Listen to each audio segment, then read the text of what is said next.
Hej och varmt välkomna. Welcome to this meeting with the Icelandic writer, poet, artist and playwright Kristín Eiríksdóttir. Hej Kristín. Hey.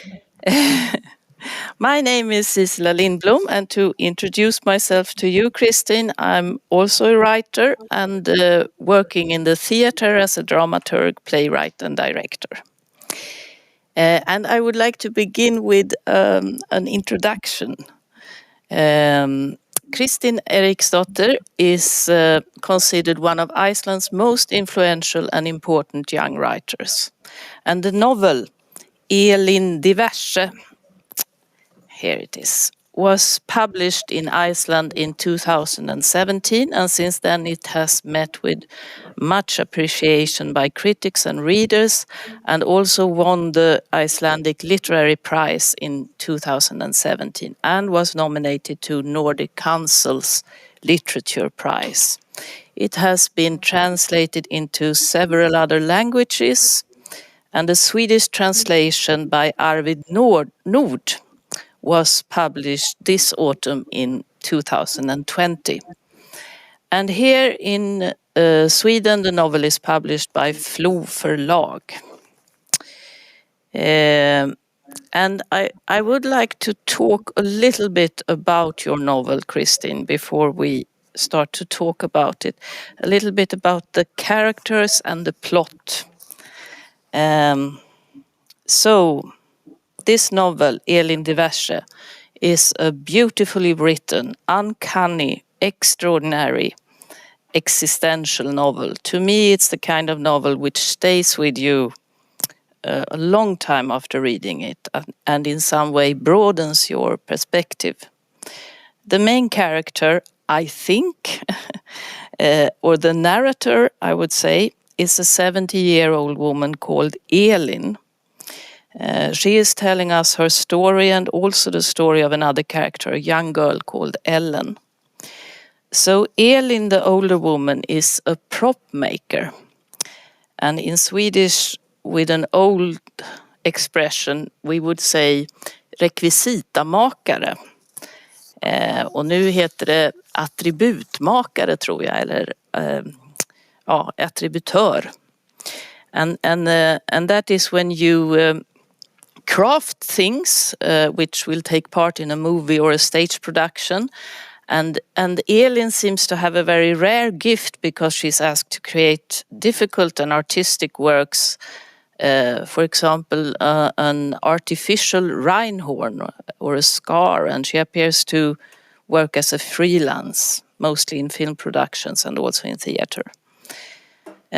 And the other character, Ellen, is 19 years old, and she's a young woman described to live in difficult circumstances with her mother. As a child, she has been living in a chaotic world, taking care of herself and at the same time taking part in her mother's delusions.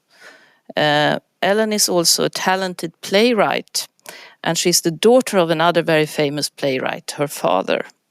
And here is on one level where Elín and Ellen connects.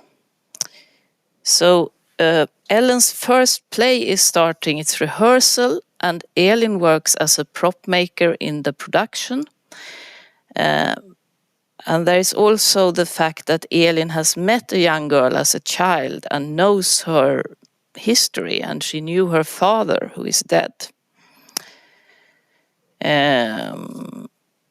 But I'm wondering, I'm not sure that this is primarily a novel about meetings in an artistic world or the theater or a filmmaking process.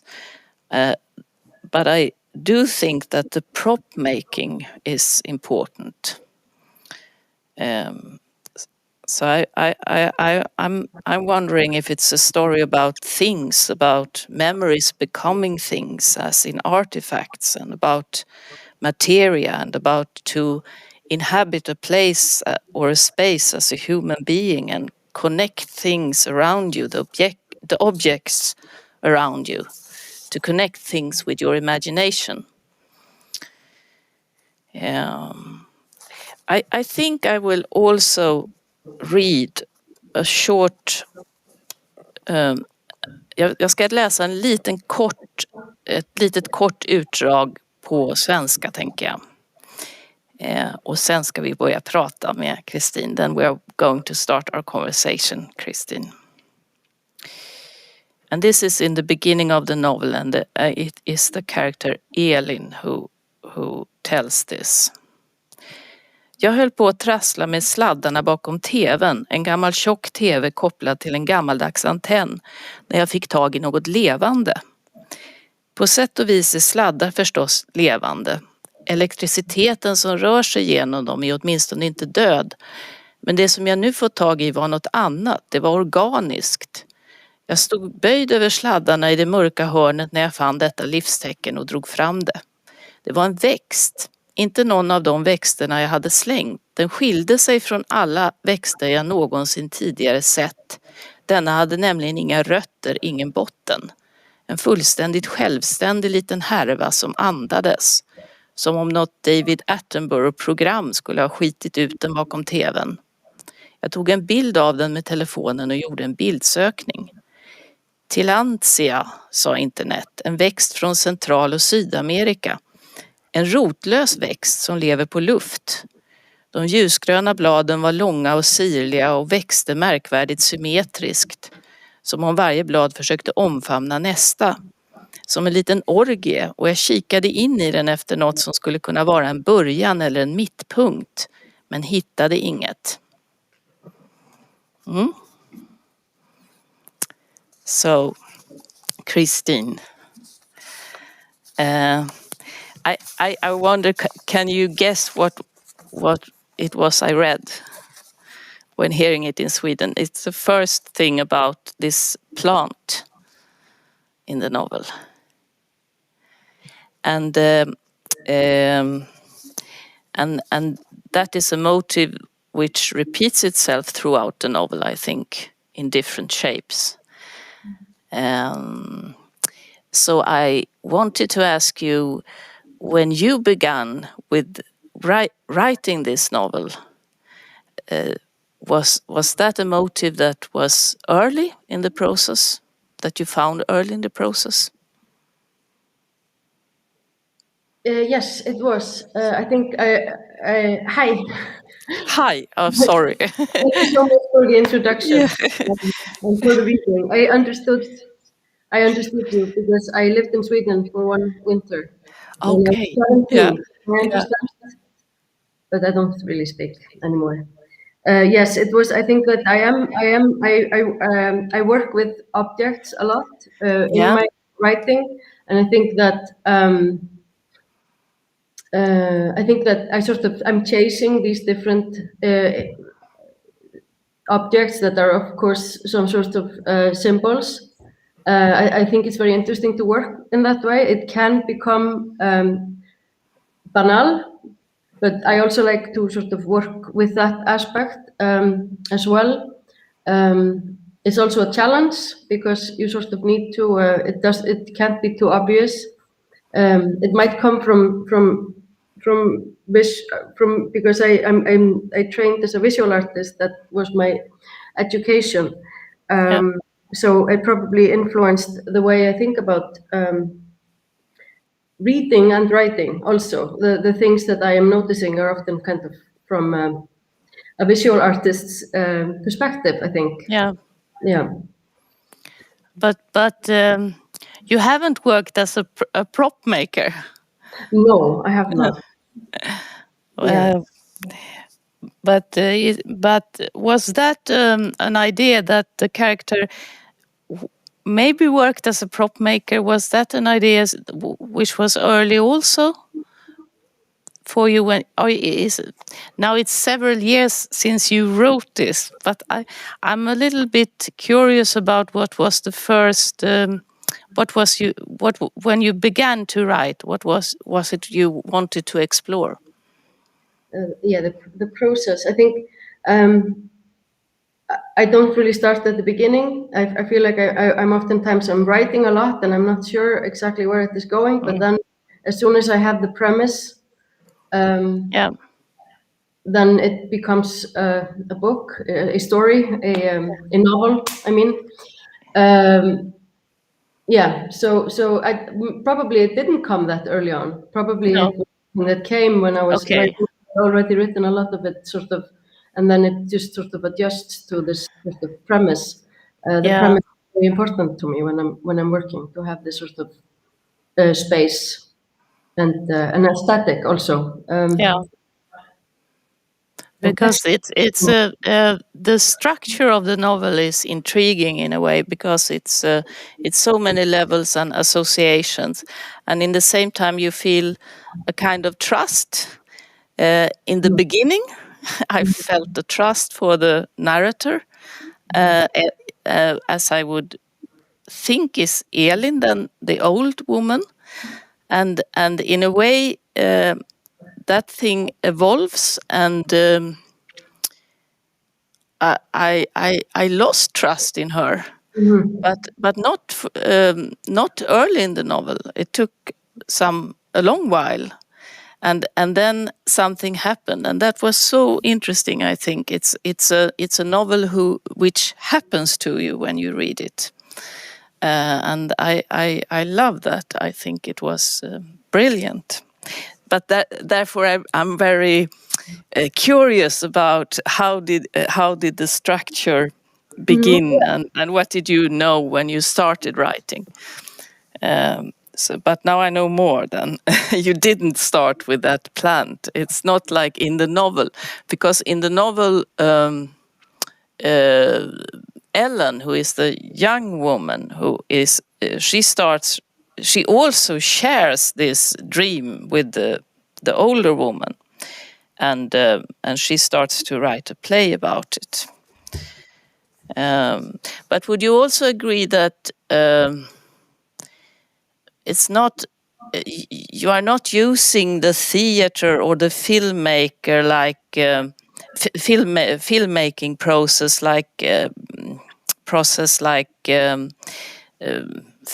different level of fictions. It's not that you are exploring. It's something more about the materia and objects and memories.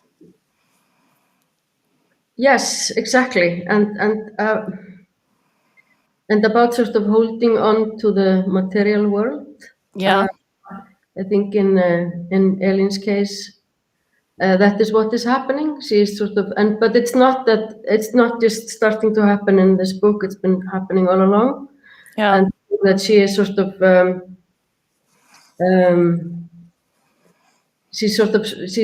there's a split that happens in her, and I think she feels like she is sort of losing her ground. Yeah. Moving up, and then she needs to cling on to something, and it's sort of very physical. Yeah. Hers is a reaction to trauma. Hers is a reaction of becoming very physical. You're talking about Elín now, yes. Yeah. And she's in the body, and she's her struggle is not to be outside of the body in her mind. Yeah. Thinking about the past, thinking about things, so she's just clinging on. Yeah. If that makes sense. Yes. It does, and it's also, I think, very you can relate to it also, especially when she finds these books with memories, and she describes them, and it's also the title of the novel. It's marked with Elín diverse, so the Swedish title is that, and there's a lot of different things there, and I thought I could relate to that as grief, actually. And this is also an apartment who is being cleansed or you're moving out, and she finds this object and at the same time she's she's not really grounded. That's really interesting. But it's also very exciting to you want to know what happens, and it's interesting that you how should you say, I trust the story even if it isn't always logical to follow. Did you feel betrayed at the end? Because yeah, and I don't want to talk about it. No, but we can't talk about the end. But you can say that it's something that happens in the novel through the narrator and the other character, Elín, and it's very interesting, I think. And I'm not sure who is telling the story always, but that's a really beautiful thing with the text, I think. But I want to talk a little bit about the theater and the things. The first. So Ellen's play is going to be produced by a theater company, and she is her first meeting with the theater is not very good. What is it that happens? She's on a rehearsal, and they are talking about her play. Yeah, the girl. Yeah, it's. Oh yes, it's. I think it's because it's too personal.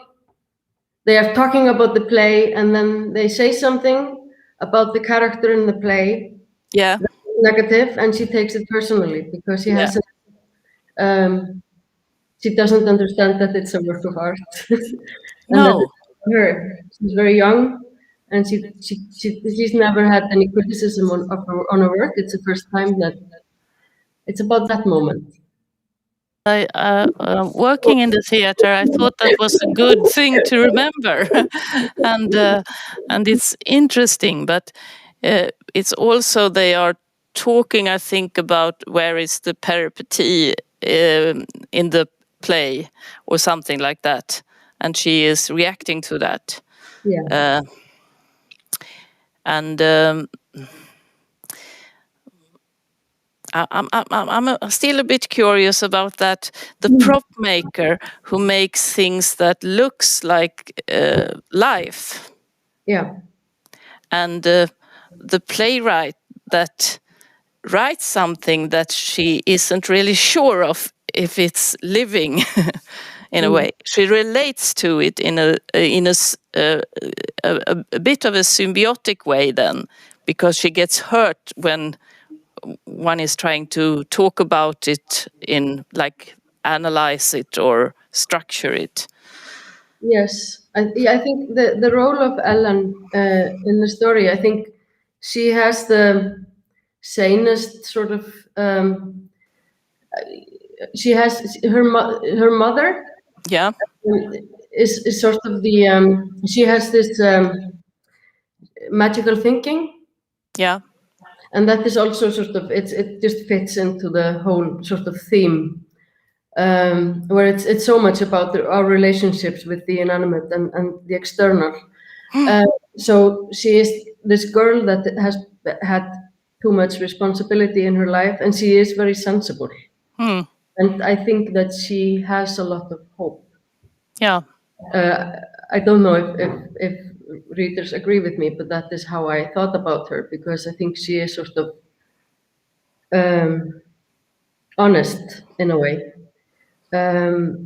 So her mother's sort of magical thinking also, it's hard for her to sort of, she starts writing a play, and it's difficult to come from that mentality where you believe that everything is talking to you constantly, you know, sort of like. And I also find magical thinking very interesting just from an artist's viewpoint, because kind of what we do. It's sort of like, because you are trying to connect these dots all of the time, and you have a story going on, or a play, or any work that you are writing, and then you sort of you take cues from your environment, because you're thinking about it, and then it makes sense here, and so the external is talking to you in the same way as they describe the magical thinking, which is sort of like an overdose of serotonin. Also sort of causes that to happen, where you sort of feel that, So would you say that both of the characters struggles with that, or is that Ellen's struggle to kind of separates oneself from what she has created in a way? Yes, of course, and that is also sort of this thing that they both of them, Ellen and Elín, they're also just sort of this different. They're just sort of the same woman at the different. They're aspects of something. Yeah, they're mirroring each other, and I think they both have this sort of. They have something within them that they wanted out. Yeah, and that is also another thing that is. Something you think about as an artist. It's sort of like you make these things, these very sad things, or very disgusting things, or disturbing things, and sort of like rather than getting rid of it, you sort of like materialized it. Now it's there. It's not disappeared from the inside. That's not how it works. No. It's also here. Yeah. But we can talk about it. What happened here? Like, this is pretty gross. Yeah. So she's she's young. I think she's 19, and she's sort of also she has this thing that her father is very famous and talked about. Yeah. The interest in her is she's not sure if it's about her or if it's about her father. So she feels very small in these circumstances there in the beginning at the reading.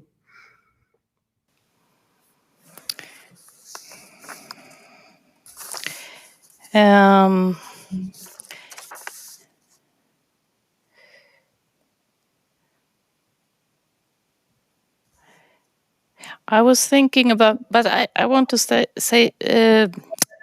ask one more question about that. Is the theater a place where our imaginations should be manifested? Is the theater? Yeah. Yes. In the novel. This question. Yes, it is. I think. Yes, there you feel the limits so well, and especially when you write theater. I loved. I worked. The first play I wrote in collaboration with Kari Gretudóttir, an Icelandic visual artist and writer, and we were writing it together, and we were thinking, like, what can we put in here? Like, what can they pull off? I think as visual artists, we were also thinking about this sort of, okay, and then she flies, and then, we can make these people do anything, and the theater they just need to make it work. And so it was an extremely interesting experience for us to actually because we were working with director Kristín Eiríksdóttir, and she involved us a lot, and she allowed us to be there and learn from her process of working with the text. So it's something that has inspired me a lot and continues to inspire me. Yeah.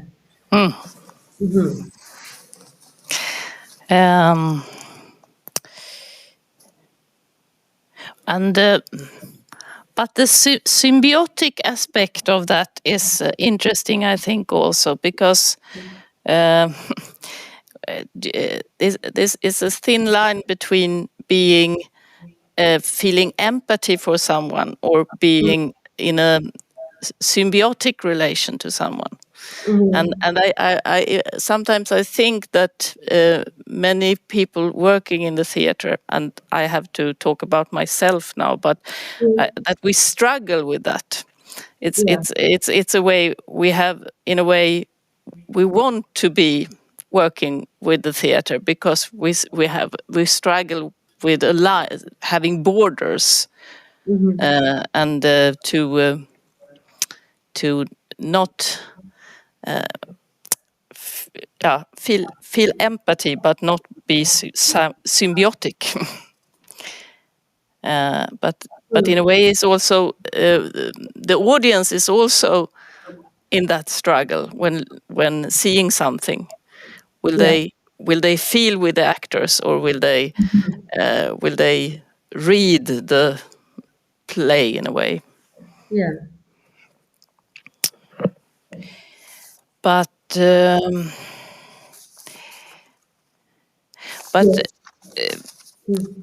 is this novel alive for you now, or are you working on something else, or you have been talking a lot about this novel and presenting it to many people? Yeah, I have, and it's been I've learned a lot from it. I think that usually I've just sort of gotten to, I finish something and it's just behind me, and then I don't think about it too much. But this one has been sort of, I've been processing it, and that's good. But yes, so I'm finishing a novel that is, I think it's coming out next year, 22, and I'm very excited about that. And then I've been also, but last year I was working on an adaptation from Orlando, Virginia Woolf's Orlando. Yeah, so so a lot, but that was sort of, it changes you to sort of dwell in that world.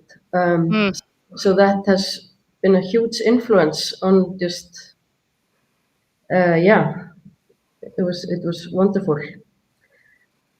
And so the work with that influenced you also in your writing the novel, or in a way. I'm not sure how that will manifest in my writing. I don't think it will, but sort of, but maybe, probably did, yes. And sort of like this difference between reading a book that you love and reading it again and reading it, and then this sort of getting to be in. I almost felt like I was in a dialogue with her, because with Virginia, it just felt like it was.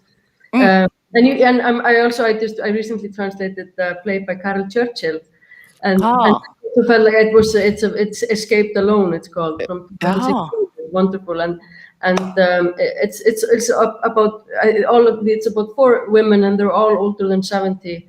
And it's a beautiful play, and it's short, and I felt like I didn't want it to end. It just kept, this last page was just sitting there because I enjoyed it so much, just working on it, and I'm lucky enough I get to follow it, so I'm in the sort of process a little bit as well. So I've been working in the theater actually a little bit for the past year. Was it a good feeling writing this novel? Was it freeing, or was it a terrible experience working with it? When I was writing it, I wrote it. I wrote it just in a. It didn't take very long after the premise was sort of there. I already had a lot of the text, but sort of for it to fall together didn't take a long time. But it was following my mother's death. So it was actually, it's my heaviest sort of work. Because it is written during a period of grieving. Also, I had a very young. My son was 10 months old when my mother passed, and that happened in the end of 2016. So it's sort of like a year later the book is out. So it's. It was essential. It was sort of. I think I wrote maybe for an hour a day. My son would be with his father, and I would sort of go and I would write really, really fast. And all writers know this, that you can write more in an hour than in a week. and the book happened like that. Little small sort of, because I had a very young child. So I mean, I'm never going to write a book like that again, and I never have. It was a very sort of special circumstance. Yeah. The themes are, I mean, in my first novel that is called Hvítfell, that is about it's a first person narration, and it's a woman who is a perpetual liar. So she is sort of it's all about sort of convincing the reader and then sort of betraying the reader and convincing the reader and betraying the reader, and so it's also something. And I also do this in my poetry. I think I kind of take on voices. I take on these sort of different personalities, and very often very difficult personalities. And this is also interesting because we talked a little bit about this sort of. I'm just thinking about this these days, about this how the young playwright reacts. I had forgotten about this when they talk about her play, and she feels like they're saying that she is something negative, that they're saying yeah. And I think that this is something that I was very innocent to this, sort of like the first person. I never thought that anyone could ever think that the person in the story was based on. I was so innocent. Yeah. That my first novel, it's a person, like it's a narration. It's a woman who is she has like very narcissistic tendencies. She's and she does horrible things. That's and then she's my age. She's blonde. And my grandmother was sort of getting these. It's a heavy burden to have a character and being. I recognize that. I think my first novel I wrote was. It was like everyone was talking about. It was such a mean character, and mean and lonely. Yeah. And I remember being interviewed, and they were saying to me, "But she's actually so lonely," and it was something I couldn't really. I had the same, so it's interesting. It's good that you mature and allow that to happen. It's okay. Yeah, but and Elín is not she's a rather scary character also in a way. Yeah. And I think we're like everyone has. I mean, it's sort of like dealing with all those different sort of voices and parts that have taken on something, you know, from both sort of people that you've known, that you sort of make into these voices, that you sort of then kind of make into your own voice, at least as a human, as a person, but then be able to write it down. And I think that lately, I don't know, like in Iceland, at least I've been noticing that they sort of almost, when talking about books, sometimes it feels like they are talking about the writer. Yeah. Talking about the character. And also the labeling. It's nice to say that. I was actually, when I was trying to sum up your novel and say what it was about, I was searching for the words because in the novel it doesn't say the mother has a mental disorder, the child is abused, different labels, and at the same time this is much scarier because you can relate as a reader, and you gets to experience something through literature without being able to label it very fast. And that's really fantastic, I think. It's such a great work, and I really understand that it was because it involves so much darkness and so much light and hope in the same time, and such a wonderful language.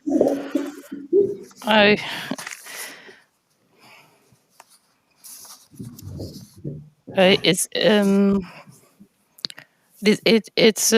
a humorous prose. I think you're right.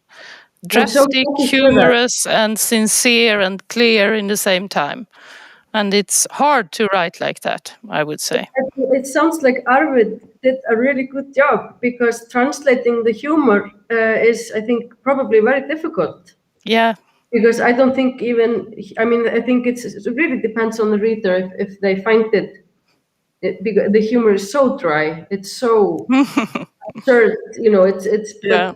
And I think that for readers that get the humor, the book is a different experience to reading it without understanding that I am joking sometimes, because then it probably seems very strange, and it's strange enough. Yeah, that's wonderful. It's strange and it's sincere, and in the same time it's humorous. And I thought it was a fantastic language and a beautiful translation.